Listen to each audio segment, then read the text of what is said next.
a couple of months when the abuse started, he did penetration once and it was painful. I told him it was painful, So the evenness in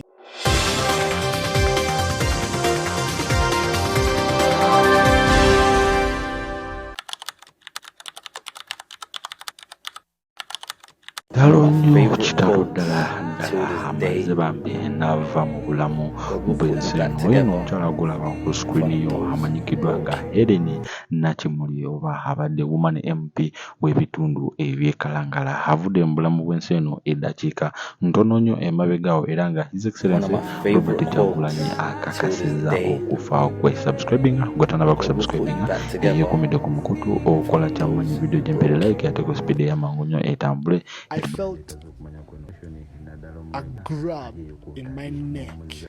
It was more like a press, and then he muffles, he gets a pillow yakabasangizibwa oba yakozesebwa muganda we amuyite step brother we era nga yamulya ebisiyaga. Abazadde kibalaga ki oba mujja kuba mukyogerako kyawo mu comment section mukyenjagala ate mutekewo ate kotesa ate n'okusabira omwoyo gw'omugenzi Nakimuli guwumule emirembe. N'olwekyo sagala ate munanga ate nkulwiseewo nnyo wabula nkwewereko omuvubuka ono owulire sitori ye kiki ekyaddala ekyabaawo wakati we ne muganda we oba step brother we. Kale katusembulirewo.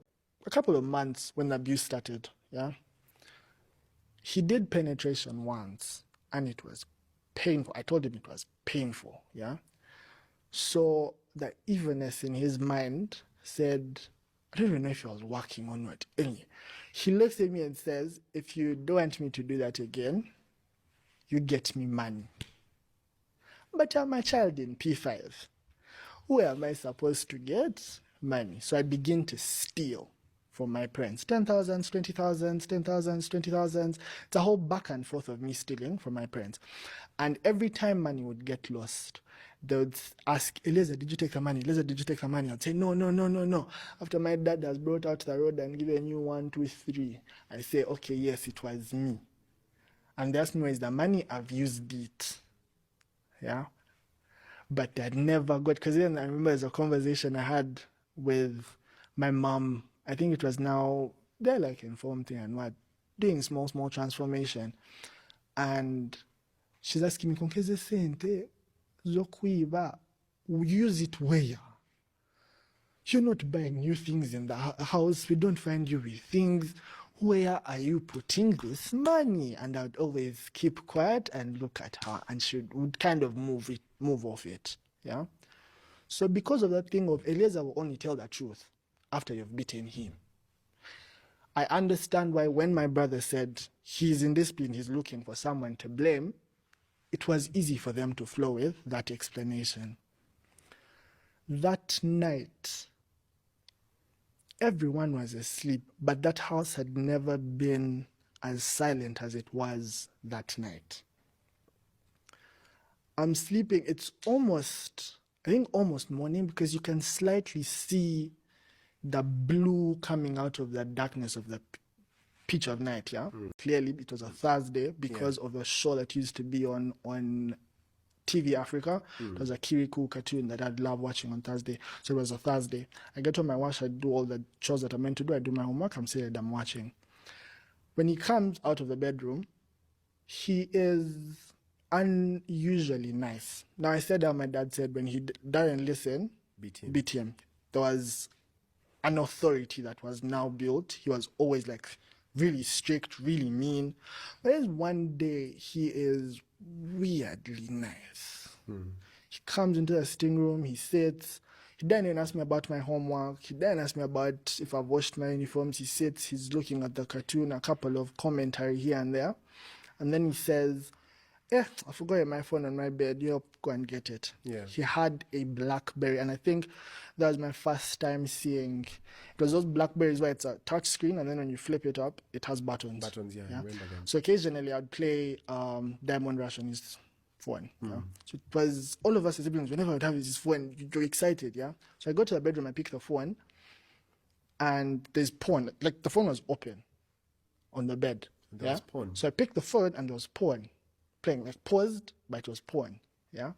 So I give him the phone and then he looks at me and he says, did you look through your phone? I was like, I just saw that picture on top. Yeah. So I get, and he's seated next to me and he begins to play the pornographic video. Being, I don't know if it's all boys or it's just me, you'd randomly get hard. Like the smallest of things for like a boy that age would make you go hard. Yeah, and it's pornography. I mean, there's a way pornography goes in the mind, even when you do not know, you're not mature enough to understand. Your brain acts on some of those things. So he's watching it. He's touching himself. He notices that I'm erect, and he begins to touch me, and he makes me touch him. And this took from P5, P6. And then I do my PL in P6 because, not to brag, I'm a sharp kid, small. So I do my P7 in P6. I excel in my exams, and my dad is like, I think I was the first free conversation I had with my dad where he was asking for your opinion and not telling you what is meant to happen. So he asked me, do you want to go to senior one? I mean, do you want to go to senior one, or you want to do P7? And then I tell him, let's do senior one, yeah? So they enroll me in a school, and I had a couple of female cousins in that school, yeah? And this is for like context, just have that in mind, it's gonna make sense somewhere along the way. Yeah. We get to a point, and in my mind, I'm like, I want to make male friends now, yeah? So because of what my brother had fed my mind, that is how boys interact with each other. So he had formed my mind like that. So I begin to touch on boys at school. In dormitory? Class, dormitory, because when you're senior ones, there are no books for you to read. So that first week is basically you wake up, you go to class, you sit in class, you go for a break, you go back in class, you go for lunch, you're sleeping. Like it's basically nothing to do. Yeah. So I begin touching boys in class, in dormitory, and then they clock my BS immediately and go and tell the warden, this boy is touching us inappropriately. So I get called to it's one morning, they call as people are going to class and all doing things for winter. The warden comes and says, no, you Joshua, you don't go with them, you stay behind the side. So I stay, he's asking me different questions, and he tells me his boys are but he handled it so well. Usually how I see it handled now is they will beat that child to a pulp. They won't have the patience to have a conversation to actually find out where, because children mimic. I think I should say that before we continue. Children mimic behavior that is shown to them. They're like a sponge.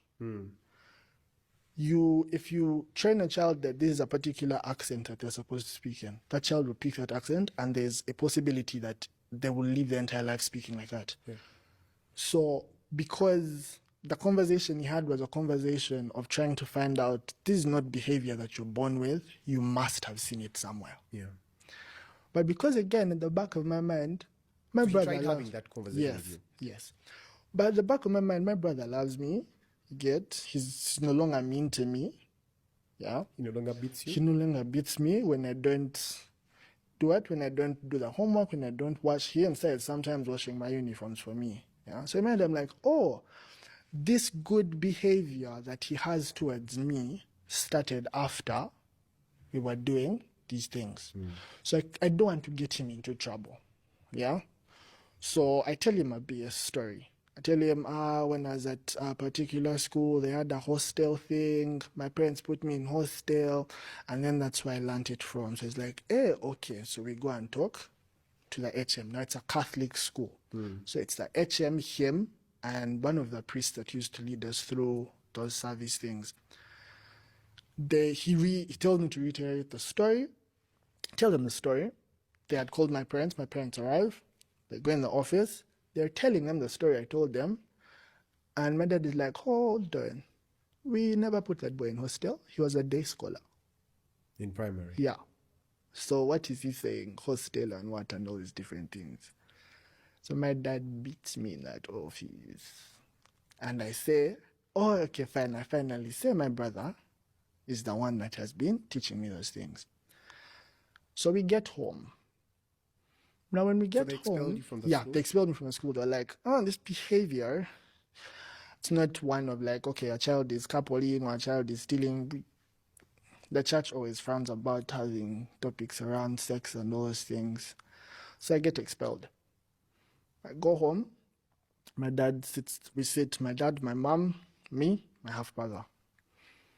They say your brother first said hostel. Later on he says, you've been touching him. My brother doubles down and says, he's looking for someone to blame. I felt a grab in my neck. It was more of like a press, and then he gets a pillow and he muffles my mouth. And then he just goes to town with the penetration. And as he's doing the penetration, he's whispering in my ear and said, Nanti, you wanted to report. Yeah, of like, this is a punishment for telling them what we have been doing. Were you sharing a bedroom with him? Yeah, yes, we were sharing a bedroom. It was bunk beds. There were 2 bunk beds and then a bed on the floor. The bed up was more of like storage, of like we just put stuff up there, the nets, the cases, the what. And then there was the mattress on the floor which he would sleep on, and then I'd sleep on this lower bunk. So that's how he kind of crawls into the bed. So he goes down with the penetration, and every night since then, whether I gave him money or I didn't, It was abuse. it was penetration.